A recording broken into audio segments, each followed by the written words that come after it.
Friend, welcome back to my channel. Friend, आज आपके साथ एपिसोड 3 को एक्सप्लेन करूंगा। The walking dead Daryl Dixon. Episode 3 की कहानी हमें डैरेन डिक्सन और इजाबेल से देखने को मिलती है, जो एक आदमी के पास पहुंचते हैं। वहां पर उसे एक बैरन नाम के आदमी की तलाश होती है, जो कि रेडियो को ठीक कर सकता है। बट उन्हें वहां पर बैरन तो नहीं मिलता है। वहां पर एक ओल्ड मैन होता है, जो कि उन्हें कहता है बैरन किचन में काम कर रहा है। तो उन्हें वो कुछ दिखाने के लिए नीचे लेकर जाता है, जहाँ पर उसने बहुत सारे रेडियो और एम्पलीफायर रखे होते हैं। डैरेन उसे कहता है कि मुझे इस चीज की जरूरत है जिससे रेडियो हमारा चालू हो सके। वहाँ पर वो कुछ सेल्स की बात कर रहा होता है। अब वो आदमी कहता है कि मैं तुम्हें कुछ और दिखाना चाहता हूँ। तो वहाँ पर वो एक म्यूजिक चलाता है। म्यूजिक चलाने के बाद वो उन्हें एक और जगह पर लेकर जाता है, जो कि एक बहुत बड़ा सिनेमा हॉल होता है। वहाँ पर डैरेन एक और चीज देखता है, जिसको देखने के बाद डैरेन बहुत ही ज्यादा हैरान होता है। और ये सब कुछ देखने के बाद उसे लगता है कि वो एक साइको आदमी के पास आ चुके हैं। उन ज़ोंबीज से म्यूजिक बजवा रहा होता है। उस ओल्ड मैन ने उन्हें इस तरह से बांधा होता है जिस तरह से वो म्यूजिक बजा रहे हो, कोई म्यूजिक पार्टी वहाँ पर चल रही हो। ये सब कुछ देखने के बाद डैरेन वहाँ से निकल जाता है। उसे समझ में आ जाता है कि उसके काम की चीज यहाँ पर कुछ भी उसे नहीं मिलने वाली है। वहाँ पर वो इजाबेल को लेकर बाहर आता है और बाहर एक ज़ोंबी सेल्वी की तरफ बढ़ रहा होता है। वहाँ पर सेल्वी उसके ऊपर गोली चलाने की कोशिश कर रही होती है, पर वो उसके ऊपर गोली नहीं चला पा रही होती है।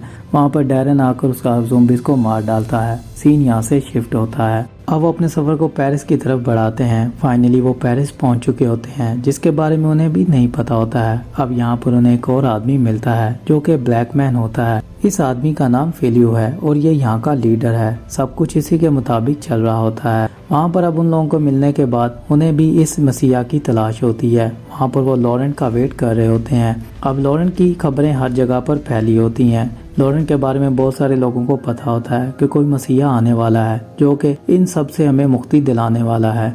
अब ये सारी बातें लॉरेंट को तो नहीं पता होती हैं, पर लॉरेंट की कुछ खास चीजें जो हमें यहाँ पर नजर आती हैं। तो उन्हें अपनी जगह को दिखाता है, जो कि एक बहुत बड़ा टावर होता है, जिसके ऊपर उन्होंने खाने पीने की और बहुत सारी रहने की जगह उन्होंने रखी होती है। वहाँ पर अब डिक्सन ये सब कुछ देखकर बहुत ही ज्यादा हैरान होता है, क्योंकि वहाँ पर खाने के लिए बहुत कुछ होता है, जिसको देखने पर उसे बहुत ही ज्यादा हैरानगी होती है। और यहाँ पर अब लॉरेंट को बहुत ही ज्यादा अहमियत दी जा रही होती है और उसको इस तरह से देखा जा रहा होता है जैसे कोई भगवान हो। अब वहाँ पर ये सब कुछ देखने के बाद सब लोग बहुत ही ज्यादा हैरान हो रहे होते हैं।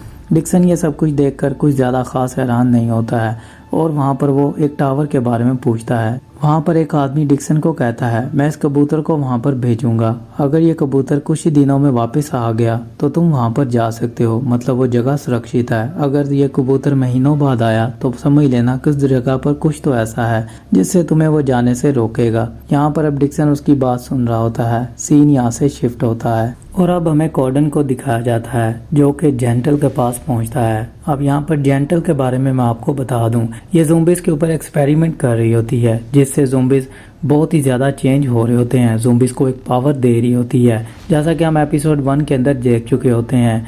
एपिसोड 1 में जब डिक्सन का हाथ ज़ोंबी पकड़ता है तो डिक्सन का हाथ जलना शुरू हो जाता है। तो ये सब कुछ यहाँ पर जेंटल कर रही होती है। जेंटल ने बहुत सारे यहाँ पर साइंटिस्ट को रखा होता है और वो ज़ोंबीज की एक अलग से फौज तैयार कर रही होती है, ताकि वो इस दुनिया के ऊपर हुकूमत कर सके। ज़ोंबीज को ये पावर देकर उन्हें आज़ाद छोड़ देती है, ताकि इंसानों की तादाद कम हो जाए और वो दुनिया पर राज कर सके। यहाँ पर अब कॉर्डन उससे आकर बात करता है और उसे डिक्सन के बारे में बताता है और उसे कहता है कि इस आदमी ने मेरे भाई को मारा है और मैं इसे अपना बदला लेना चाहता हूँ। तुम्हें किसी की तलाश है। तो वहाँ पर वो डिक्सन की रिकॉर्डिंग सुनाता है और इसमें तुम्हारा भी बहुत सारा काम हो सकता है, तुम्हें मेरी हेल्प करनी होगी। वहाँ पर कॉर्डन लॉरेंट के बारे में भी बताता है कि कोई उनको मसीहा मिल चुका है, जो कि इस तुम्हारी दुनिया को बहुत ही जल्दी तबाह कर डालेगा, तो तुम्हारा ये सब कुछ खत्म हो सकता है। तो वहाँ पर कॉर्डन की ये सारी बातें सुनने के बाद जेंटल उसे हायर कर लेती है और उसे अपनी फौज देने के लिए तैयार हो जाती है। अब यहाँ पर जेंटल एक ही चीज चाहती है, लॉरेंट और डिक्सन को मार दिया जाए।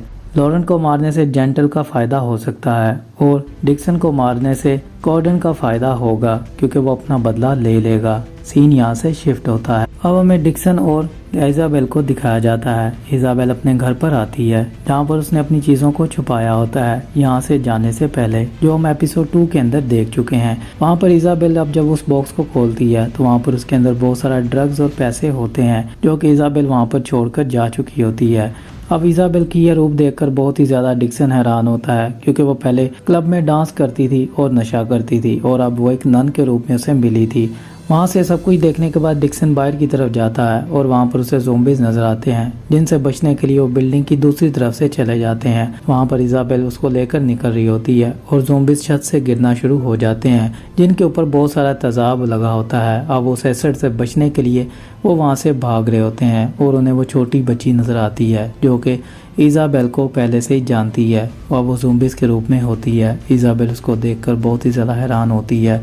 डिक्सन उसे मारने लगता है तो इजाबेल उसे रोक लेती है। वहाँ पर इजाबेल उसे छोड़कर आगे की तरफ बढ़ती है और डिक्सन एक जगह पर फंस जाता है और वहाँ पर एक ज़ोंबीज को फंसाकर उन झाड़ियों को वो काट देता है। अब ये सब कुछ इजाबेल देखकर बहुत ही ज़्यादा हैरान होती है, क्योंकि उसे इस पावर के बारे में नहीं पता होता है। अब हमें फ्लो को दिखाया जाता है जो गुफा के रास्ते से उन्हें क्लब के अंदर लेकर जाता है, जहाँ पर उन्हें बहुत सारी हेल्प मिल सकती है। वहाँ पर क्लब में बहुत सारा हमें डांस देखने को मिलता है और एक आदमी से वो बात करते हैं, जिसको अब इजाबेल वो ड्रग्स देती है, जिनको देखकर वो बहुत ही ज्यादा हैरान होता है, क्योंकि उन्होंने काफी टाइम से वो ड्रग नहीं देखा होता है। अब वहाँ पर उस ड्रग को देखने के बाद वो डील करते हैं कि तुम हमें सुरक्षित वहाँ पर लेकर जाओगे। वो अपनी मंजिल की वहाँ पर बात कर रहे होते हैं, बट वो गैंगस्टर वहाँ पर उनके साथ धोखा करने वाला होता है, जिसके बारे में डिक्सन को समझ में आ जाता है कि उनकी वो हेल्प नहीं करने वाले हैं। वहाँ पर डिक्सन उसे कहता है हमें यहाँ से निकलना होगा, तो वहाँ पर वो गैंगस्टर उनके साथ बदतमीजी कर रहा होता है। तो यहाँ पर हमें एक और सरप्राइज देखने को मिलता है।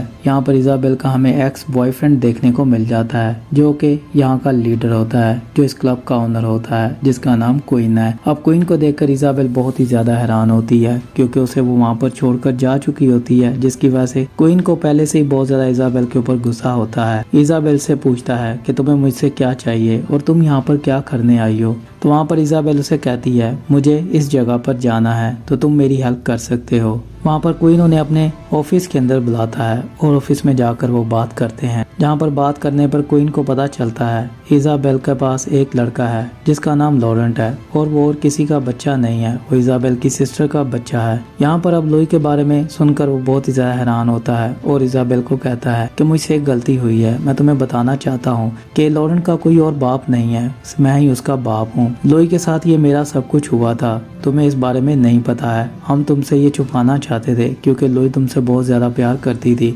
मैं भी तुम्हें धोखा नहीं देना चाहता था, बस शराब के नशे में मुझसे ये हो चुका है।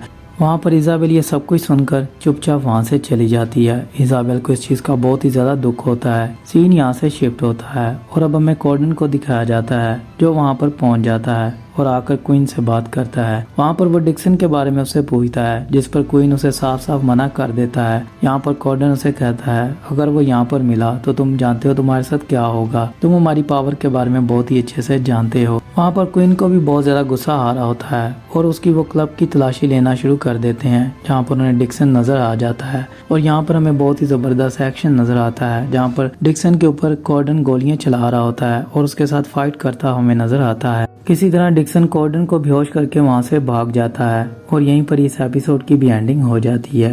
एपिसोड 4 के अंदर क्या होगा उसके बारे में नेक्स्ट वीडियो के अंदर बात करेंगे। अगर आपको वीडियो अच्छी लगी हो तो लाइक कर दें, शेयर कर दें और मेरे चैनल को सब्सक्राइब कर दें। मिलता हूँ आपसे नेक्स्ट वीडियो में, अपना ख्याल रखिएगा।